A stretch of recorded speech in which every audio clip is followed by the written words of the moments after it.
Manevi hislerimi güzel bir insana itiraf ettim.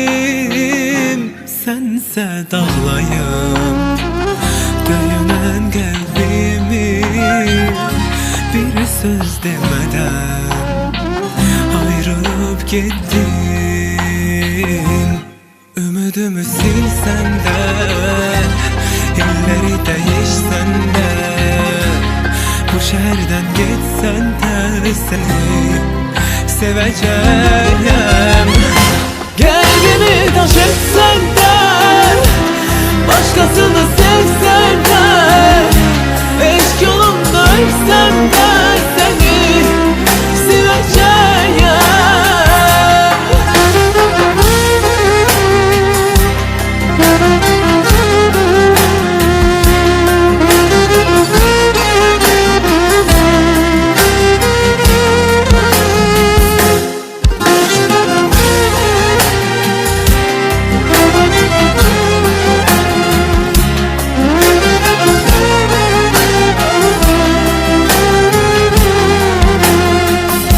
Ölünce bu hasret bana zulmedecek. Ne etsem yine de benim değilsen. Ama bir bu yürek seni gözleyecek. Sen benim ebedi muhabbetimsen. Ümidimi silsen de, illeri değişsen de, bu şehirden gitsen de seni seveceğim.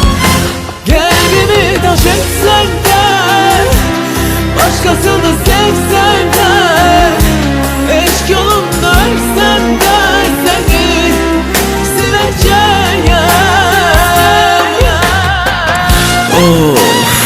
Keşke tenhalığım kadar yanımda olsaydın. Keşke tenhalığımla paylaştığımı seninle paylaşsaydım. Keşke senin adın tenhalık olsaydı ve ben daima tenha kalsaydım. Bu hesabı mənə verme Allah'ım.